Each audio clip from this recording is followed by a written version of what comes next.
All right, what's going on today, YouTube? Welcome back to your favorite cyclist YouTube channel. This week, I'm giving you guys a full in-depth look on my Poseidon Redwood. But before I get into today's video, if you are new to my channel, make sure you head down below, hit that subscribe button for me. If you already are subscribed, make sure you hit that bell icon right next to that. That way you get notified every time I upload. That way you don't miss any of this awesome cycling content on this channel. So like I said, behind me here we have my Poseidon Redwood. So I have had my Poseidon Redwood for close to 3 years, pretty much 3 years. We'll call it 3 years. And obviously, if you know the Redwood or you've seen Redwoods around, this is far from stock originally. This is not, I think pretty much the only thing that's original is the frame. I think, yep, pretty much. The frame and the rotors maybe. Frame and rotors, I think, are all that's original on this bike. So first off, I love my Poseidon Redwood. I've had the question asked many times, if I could only have one of my bikes, which one would it be? The Redwood is a solid second choice. My first choice would be my Superfly, just because I have such a long history with that bike. But the Redwood would be number 2 very easily on that list. I love the way this bike rides. What do I use this bike for? I kind of use it for whatever. That's kind of why I like this bike. It works for whatever it needs to go on. It can do road riding well. It can do gravel riding well. It can rip down some single track really well. We raced Enduro on this. We raced the Sea Otter Classic gravel race on this. We did a lot of stuff on this. We messed around in La Sierra on this bike. It just works really well for whatever you want to use it for. That's kind of the big deal. It just works, and it works well. So that's why I've kind of built the Redwood the way I have, and why it has the parts it has, and why it works really well for me. So first off, size large frame in a white. I love the matte white because it's really easy to touch up. You just buy a white paint pen and you can just beep, beep, beep, patch up any little marks you get from crashing branches, whatever you got, bike rack rubbing on it, whatever. Fixes it really, really easily. We are still running the 650B, so I really like that size. It just works. It works really well for the conditions of what I bring this bike in right now. Does that mean I'll never go 700? No, that's actually on potentially the table for this year. But as of right now, these have the Sunringo Duroc G30s on here for the wheels. I really like them. I've heard, Sunringo was kind of the big brand growing up for being strong and being able to go through anything. So I went with Sunringo. Haven't been disappointed yet. Those wheels are wrapped by a Kenda Illuvium Pro in a 650 by 45 millimeter. They work great for, again, kind of that all-purpose, does whatever you need to while also being fast as well. They tackle gravel roads, they tackle pavement while still having the knobs in the corner to grip on grip on those single track roads. Honestly, no problems with the tires. Probably my favorite set of tires I've run ever on a gravel bike. The Kenda Illuviums, amazing tires. After that, kind of start looking at other things here. So one of the things that's very different from the original Poseidon Redwood is the fork here. So the fork on the original Redwood, it's an aluminum fork. Thing weighs like 3 pounds. It's a heavy fork. So what I went ahead and did is I upgraded this to a State Bicycle. This is the Monster Gravel version 2 fork. It's a carbon fiber fork with a carbon fiber steer while still including your rack mounts up on the front. Something I didn't want to get rid of in case I wanted to use this for backpacking. I wanted those extra mounts there. For me, it was just something I really wanted to include on there.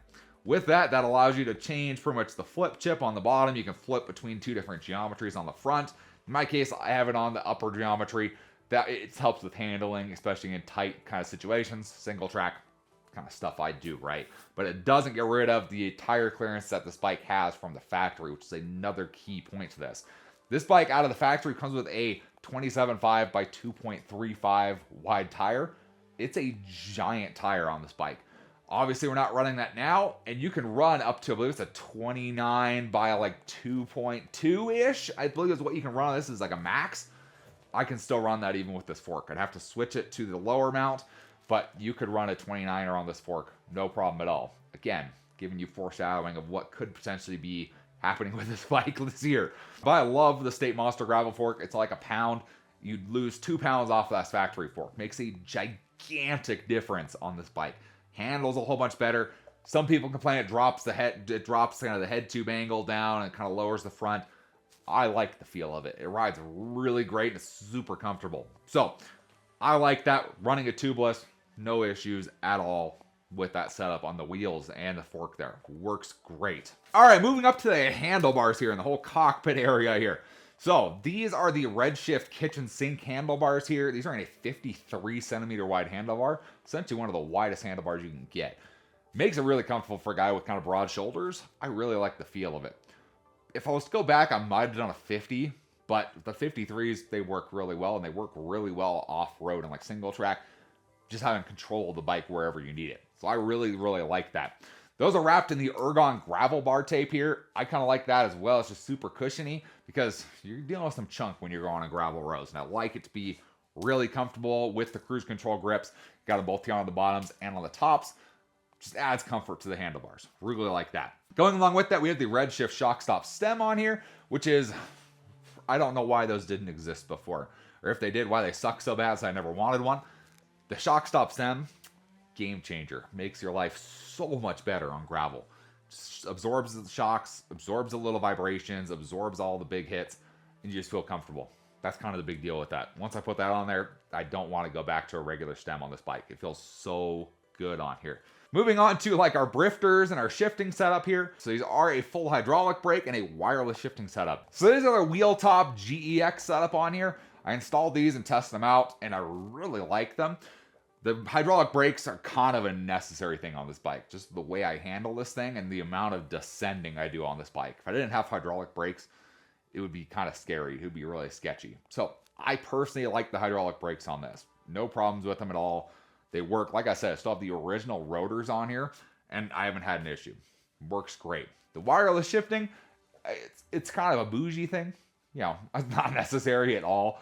But it's something I've kind of grown to like on this bike. And even after this bike sat for, what, probably 5 months now since I got the X. And I've been kind of riding the X to test that bike out. This bike, the shifting, still works. Like, I haven't charged this since after Grand Euro. So September last year was the last time I charged this. And it's April, I'm filming this. So battery life's not really a concern. I probably need to charge it before I ride it next time. But it's the battery life, it's killer. It works great. Up on the front, you can shift too. You can shift down and up, you know, kind of mess around, do whatever you need to do. But yeah, I like the feel of the hoods. I like the feel of the brakes. So, kind of the basics there. We did wrap. I think this is the lizard skin wrap up here on the kind of the aero bar nose here, just to make it feel a little bit more comfortable. And it kind of deals with potentially having, you know, the fact of these bars are huge and there's not enough tape to cover it. But that's pretty much the basics up at the front of the bike.